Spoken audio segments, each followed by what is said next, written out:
Welcome to photosNtravel, a show that introduces you to fascinating places around the world. Please welcome our host and tour guide, Jonathan van Bilsen. Hello and welcome to photosNtravel, where we bring the world to your doorstep. In today's episode, which is entitled Canals of Europe, we're going to visit Venice and Amsterdam. We'll tour these spectacular cities which have so much in common in that they're both built on water and their main mode of transportation is by boat. We'll begin our adventure right after these messages. At Voss, your independent grocer, it's all about hometown living and shopping. Owned and operated by Terry and Christine Voss, their newly renovated Port Perry store carries many local items to support our town and its residents. Pet Value has a fleet of services to help you and your pets to live their very best lives. Visit Pet Value in Port Perry to discover a world of expertise, friendly staff, and everything you need for your pets. Pet Value, your pet, your store. Amsterdam is an amazing city. I'm looking forward to visiting the hustle and bustle of this European capital and exploring the works of Rembrandt, the unique buildings, and millions of bicycles. I've been to Amsterdam several times, but each visit is like arriving for the first time. I met my guide, Els Kroon, who had planned the entire 4-day itinerary. Amsterdam is the capital of the Netherlands and has a population of 800,000, with a total of 18 million tourists every year. The local population is concerned about the damage and congestion in the core of the city, and they're trying to cut back the number of visitors each year.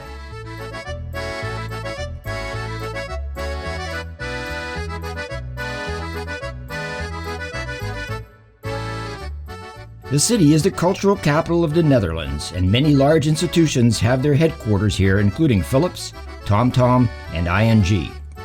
Many tech companies have their European headquarters in Amsterdam, such as Uber, Netflix, and Tesla.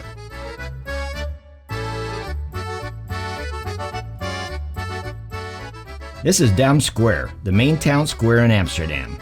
Its notable buildings and frequent events make it one of the most well-known and important locations in the city and the country.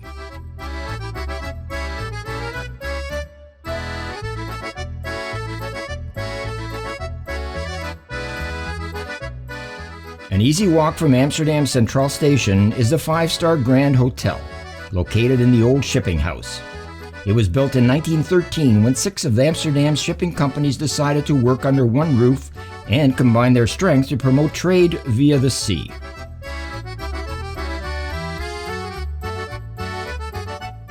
In the 16th century, wooden buildings were raised and replaced with brick ones.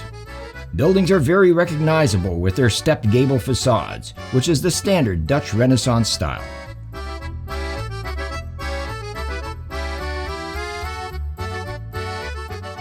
As I mentioned, an overabundance of tourism, nearly 18 million annually, has had a very adverse effect on the city, causing an existential crisis. Hard as it is to believe, the city is in danger of crumbling into the water it was built upon. A major reconstruction project seems to be the only thing that can save it. Fortunately, the destruction which has taken place has not caused injuries, but if the millions of dollars worth of repairs are not attended to, it will only be a matter of time. The risk of continuing to postpone rebuilding of the groundwork will have devastating effects on the beautiful medieval infrastructure that makes Amsterdam such a popular destination.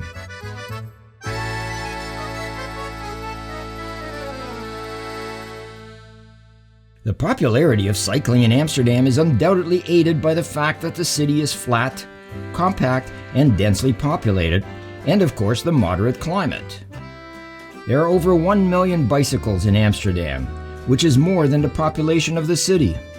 Bicycles are used by most residents because of the convenience as well as the 400 kilometers of bike paths available. Driving a car is discouraged, with very expensive parking fees and many streets which are closed to cars or are one-way to motor vehicle traffic.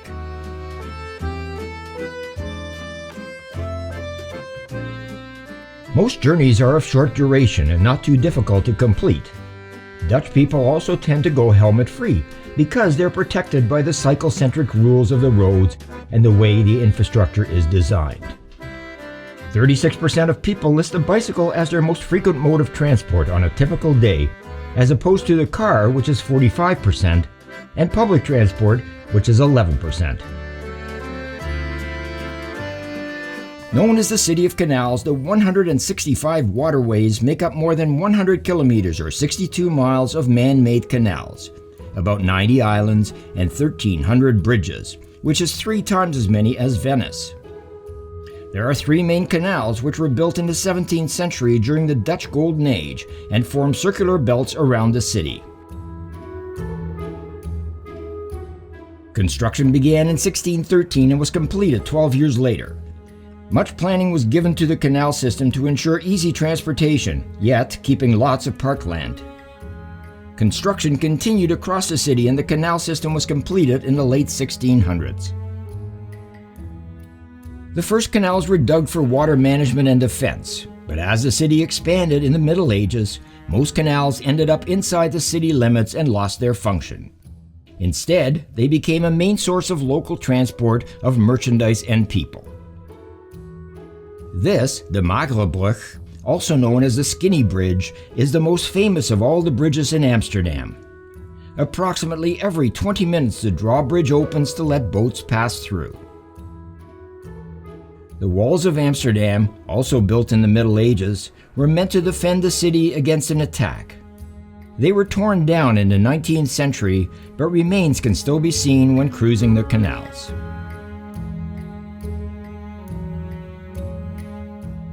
Today, tourism is one of the most important elements of the canals, and many tour boats filled with passengers give great views of this magnificent European city.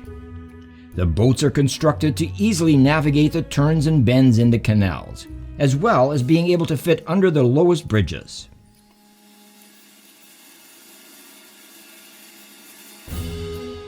Many festivals take place on the canals, including this, the massive Pride event held annually.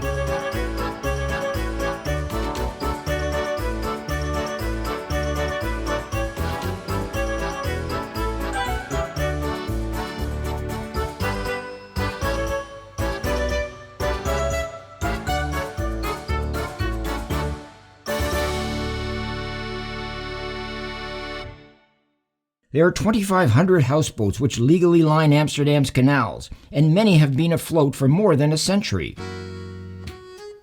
There are different types of houseboats, but the concrete kind are the most desirable, as they don't have to be taken into the shipyards for repairs. Amsterdam has laws about houseboats, and the wooden ones need to be repainted every 3 years. Most are residential, but visitors can find houseboat hotels, rentals, and even a houseboat museum if you just want to see what it's like on board. The colorful houseboats moored along the canal banks throughout the city offer all the comforts of a typical house and have become something of a local icon. The original houseboats are charmingly restored ships that hail from Amsterdam's seafaring and trading legacy. Many of these retain original features alongside modern amenities, such as electricity, heating, and running water. In the 1960s and 70s, an influx of more modern houseboats appeared as a solution to an increasing demand for housing. This type of houseboat is built on a floating pontoon and typically is not motorized. The houseboats in Amsterdam are permanently anchored to a specific address. A special permit entitles a houseboat owner to moor their home in a certain spot. These permits are in high demand, and, as with all properties, a prime location significantly increases the value of a houseboat. Luxuriously furnished houseboats, sometimes built over multiple floors and complete with adjoined terraces and gardens, can be seen all around Amsterdam's most picturesque canals.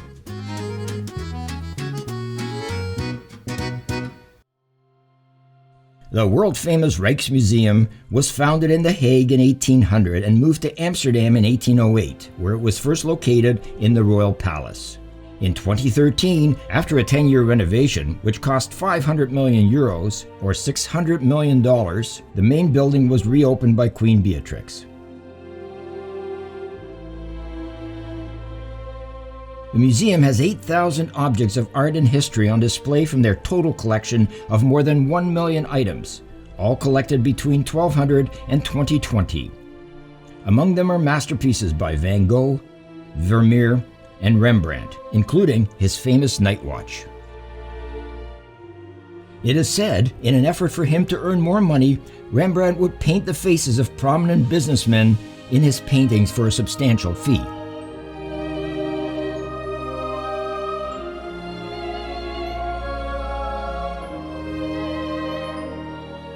The museum also houses thousands of rare books on art and many other subjects, all housed in beautiful library rooms.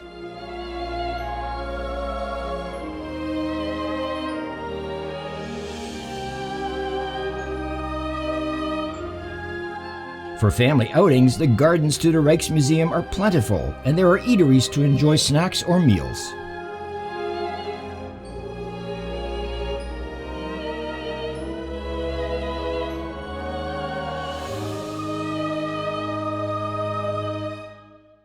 Amsterdam quickly developed its own Renaissance architecture that lines quaint and quirky streets, straddling the city's grandest canals.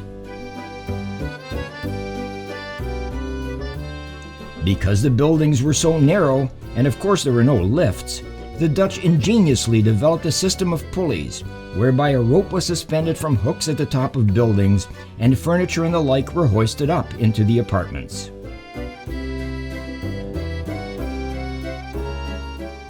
A popular canal boat cruise takes you along many crooked houses built for wealthy bankers and merchants, and did double duty as both houses and workspaces. The soil was so swampy that they had to be built on stilts, and that caused them to wobble and sink into the river, so now they're each a little bit off kilter.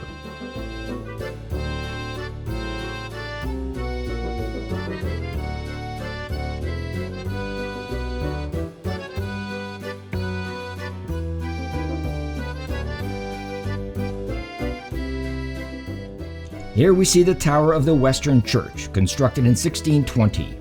It is now a famous landmark owned by the city.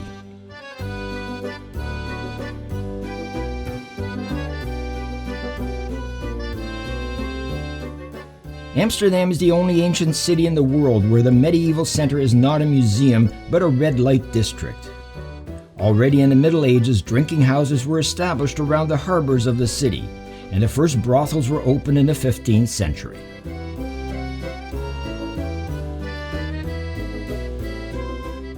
The city's most photogenic micro-neighborhood, known to locals as the Negenstraat or the 9th Street, is bursting with specialty stores and cozy cafes.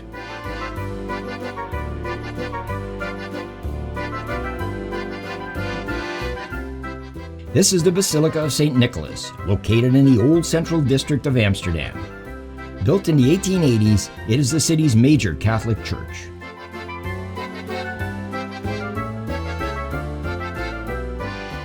Amsterdam Centraal is the largest railway station of the city and the major national railway hub. Used by more than 162,000 passengers every day, it is the second largest railway station in the country, next to Utrecht. What a fantastic city Amsterdam is. It was fun trying to cross the street with all those bicycles, and who knew there were so many houseboats? When we return, we'll head southeast to explore another city where canals have become the main tourist draw. We'll be back right after these messages. Not all Canadians have the time nor desire to manage their finances, and often that responsibility is up to financial professionals. Our goal is to help Canadian families achieve a happy and successful financial future. Visit us, the McClellan Financial Group of Asante Capital Management. Top care with top stylists. Book your next hair appointment with Port Perry's award-winning hair salon, Rosario Greco Styles. The hair experience you deserve. Book today. Call 905-985-0099. Want to look professional? Want customers to remember you? Custom branding from PP Print using the finest embroidery materials and high-end direct transfers will make your brand stand out from the rest. PP Print, more than just printing. Our next stop on the Canals of Europe adventure is the Italian city of Venice. From the Rialto Bridge to St. Mark's Square, Venice has maintained its old world charm for centuries. I flew direct to Venice, arriving at Marco Polo Airport, where I met my guide Janis. I was immediately escorted to a water taxi and after a short ride arrived at picturesque St. Mark's Square. The square was built in 1100 as the central government area for the Republic of Venice thrived until 1797, when it surrendered to Napoleon. The square is the most visited part of Venice with up to 20 million tourists a year, nearly half of all the annual visitors to Italy.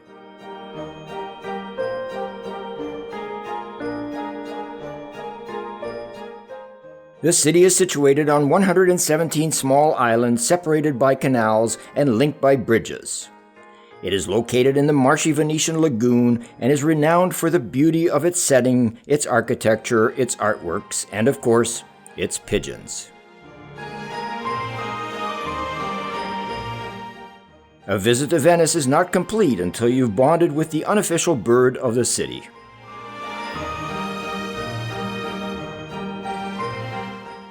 Venice, along with its lagoon, is listed as a World Heritage Site and is known as the Amsterdam of the South. The bell tower of St. Mark's Cathedral is one of the most recognizable symbols of the city and stands surprisingly separate from the church with the same name.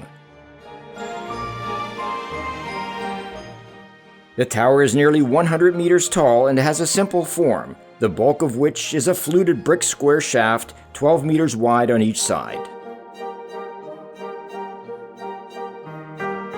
The belfry, which houses 5 bells, offers stunning views of the city. Construction of the tower began in the 9th century and was completed in 1549. In 1902, the tower collapsed due to a fault, but was quickly rebuilt to its current state.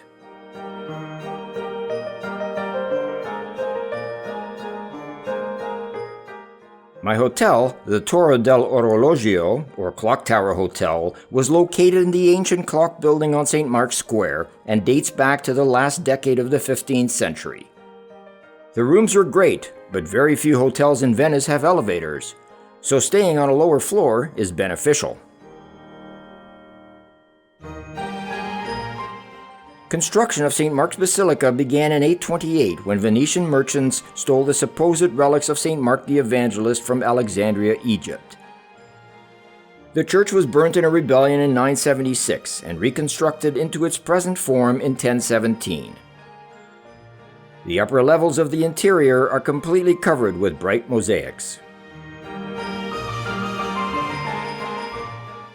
Next to the cathedral is the Doge's Palace, built in the Venetian Gothic style in 1172, one of the main landmarks of the city of Venice.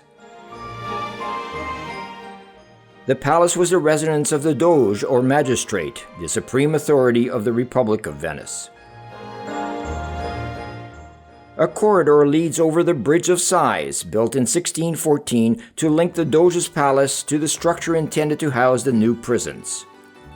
The famous name of the bridge was supposed to refer to the sighs of prisoners who, passing from the courtroom to the cell in which they would serve their sentence, took a last look at freedom as they glimpsed the lagoon through the small windows.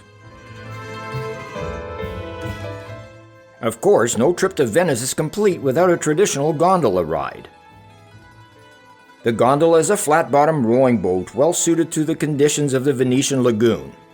It is propelled by using a single oar.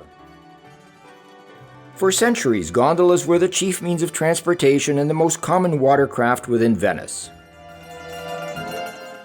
It is driven by a gondolier, and although the iconic boats still play a part in the public transport of the Grand Canal, their primary role today is to carry tourists on rides at a fixed rate of €80 or $113 for 40 minutes.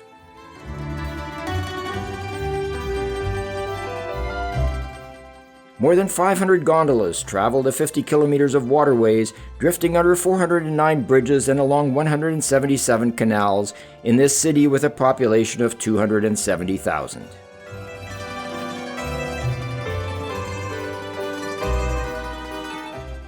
Venice's gondoliers invest about €20,000 for a traditional hand-built wooden gondola with a useful life of about 20 years. They need to earn the bulk of their annual income in a few short months.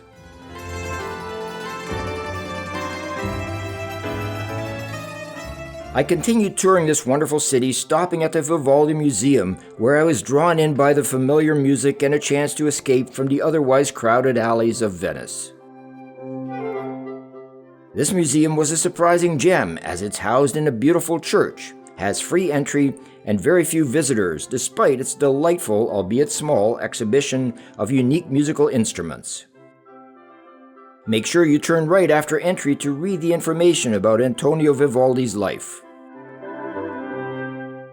The art of mask making for the famed annual Venetian ball or carnival, held every year toward the end of February to commemorate the beginning of Lent, takes place nearby the Vivaldi Museum. You just never know what surprises await you. No trip to Venice is complete without a visit to the Grand Canal, the main waterway of the city. At one end, the canal leads into a lagoon, and the other flows into St. Mark's Basin. In between, it makes a large reverse S shape through the central districts and is lined with more than 170 buildings, most of which date back to the 13th century. These waterways carry the bulk of Venetian transportation, as automobiles are banned throughout much of the city. Siren-equipped boats belonging to police, fire, and emergency medical services traverse the Grand Canal at high speed, and barges are responsible for the delivery of goods throughout the city. If you're thinking of a summer house on the Grand Canal, be prepared to spend in excess of 1.5 million euros or $2 million for a two-bedroom unit. Shopping at local markets is a way of life for visitors and residents alike.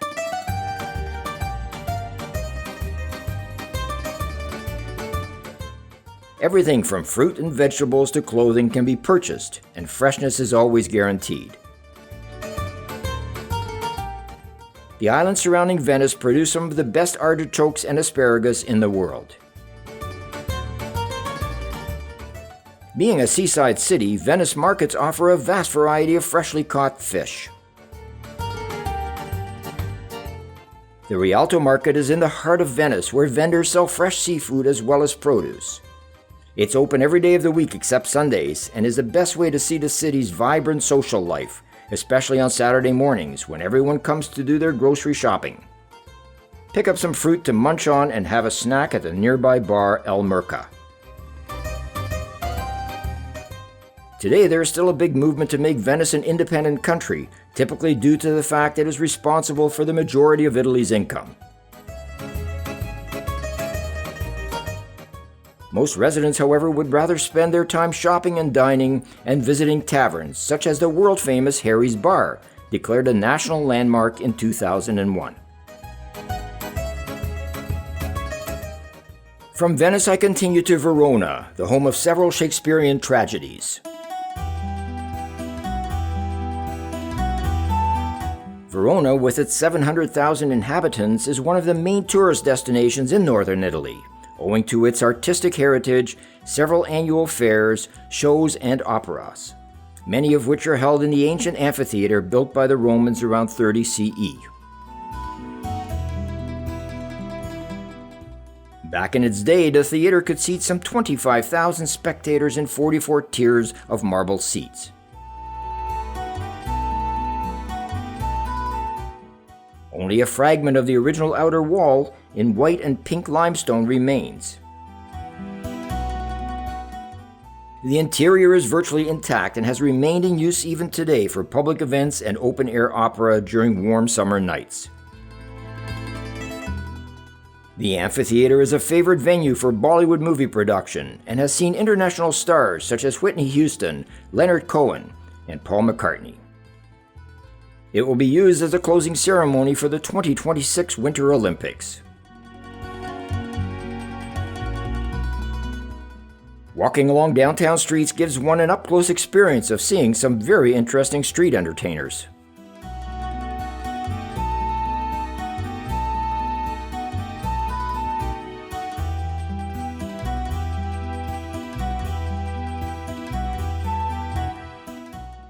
Verona is the setting for Shakespeare's tragedy Romeo and Juliet, two fictional characters based on a story in ancient Italian literature. The house, questionably said to belong to the Capulet family, was an overgrown ruin, restored in 1905 by the city as a tourist destination.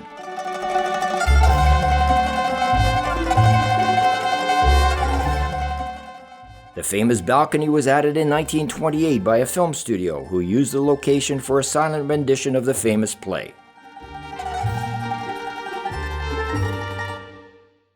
Although created from the imagination of Shakespeare, the love between Romeo and Juliet brings thousands of visitors daily, and touching the bronze statue ensures their love wishes will be fulfilled.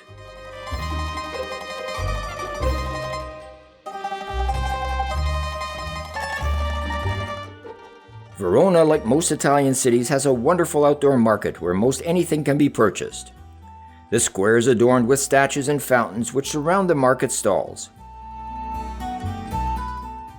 The Sunday market is a hodgepodge of gramophone players, fastest era bike parts, and lots of alarm clocks.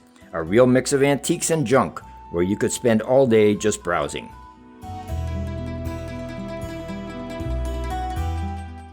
The nearly 600-year-old Lamberti clock tower watches over the city and its people, including this building, purchased by Madonna in 2011.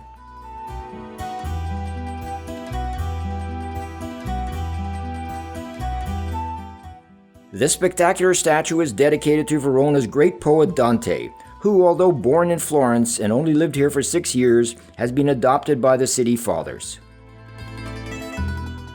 His most notable works include Inferno, Purgatory, and Paradise.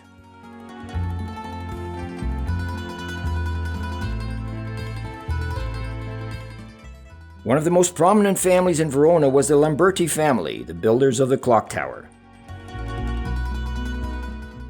The 8th century ruling family in Verona forced all of the other families with towers to knock them down, so everyone had to look up to them.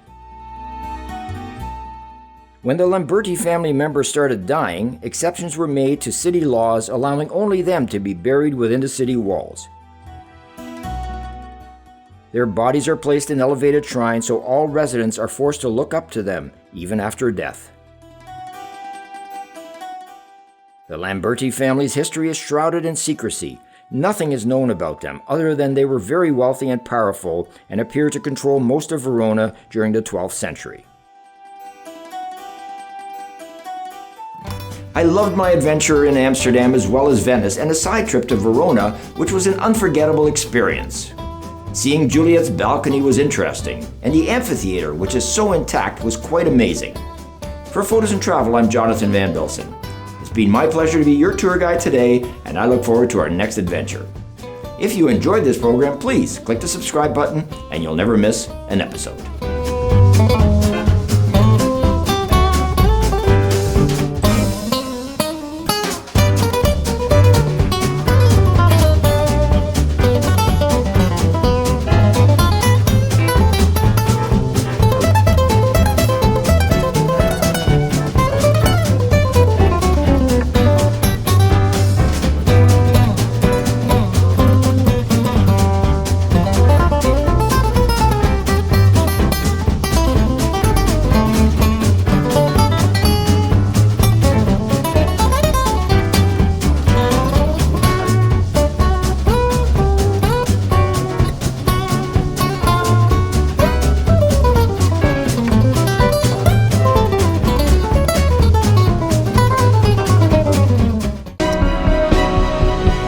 StandardNewspaper.ca, we try to spread the good news. Even in tough times, we accept the challenge of keeping you informed. So from local contests to local happenings, let's show our support for all those who keep our communities strong. Want to know what's happening in Skugog? News and lifestyle, changes in business, and all the entertainment information you'll ever need. Plus, each edition has a new Photos and Travel article. Look for your next copy in your mailbox.